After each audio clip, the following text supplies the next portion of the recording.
When you get what you want in your struggle for self, and the world makes you king for a day, then go to the mirror and look at yourself and see what that man has to say. For it isn't a man's father, mother, or wife whose judgment upon him must pass.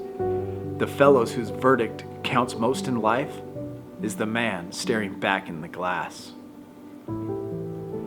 He's the fellow to please, never mind all the rest, for he's with you clear to the end.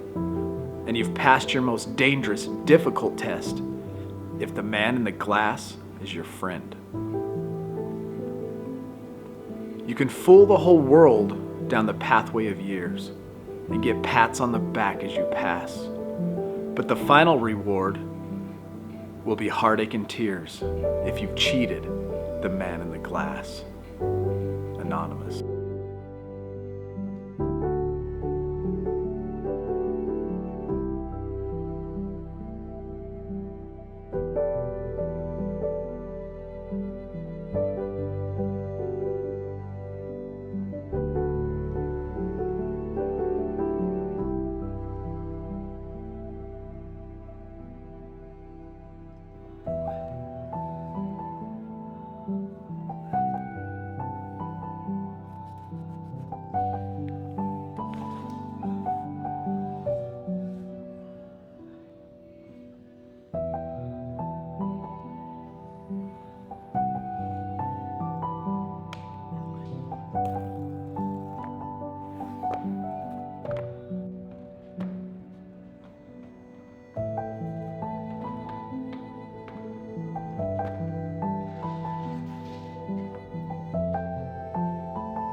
And what it is, it's talking about a kid born in Chicago in the ghettos, right?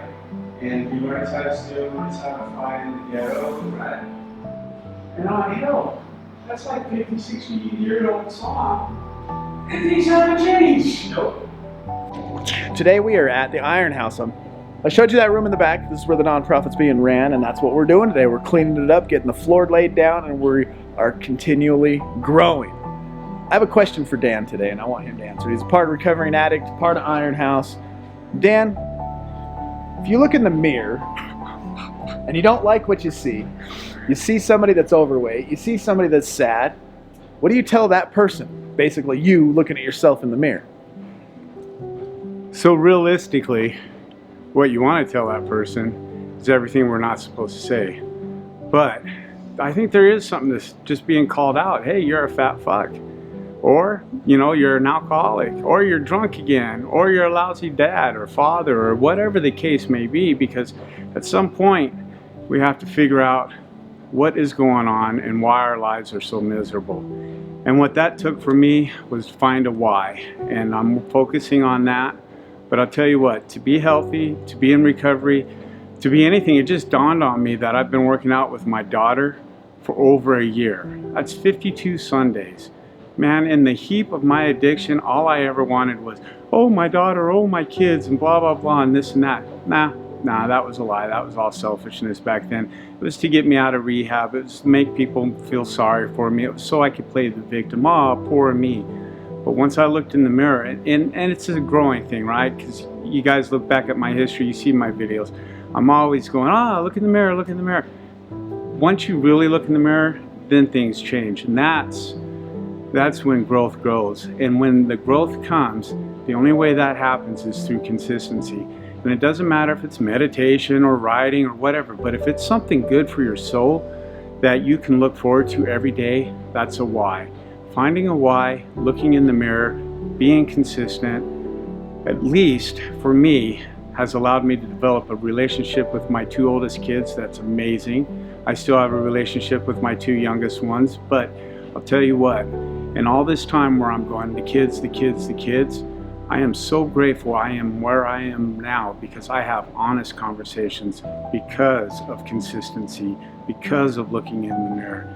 And that brings me up on almost 2 years of sobriety too, which flies by when I'm not focusing on poor me. So quit being the victim, look in the mirror, and realize if you're a fat piece of shit, Realize if you're an alcoholic, realize whatever your faults are, pulling hair, eating too much, whatever it is.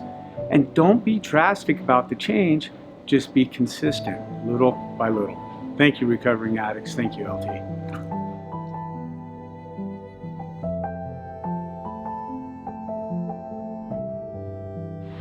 I don't think I've ever had a conversation with myself in the mirror, so this is definitely gonna be a challenge for me that I'm gonna try.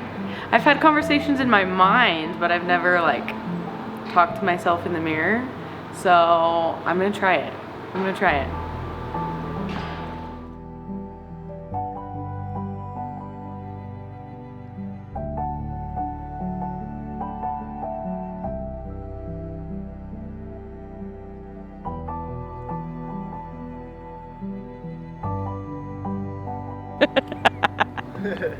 I'm recording all of this right now.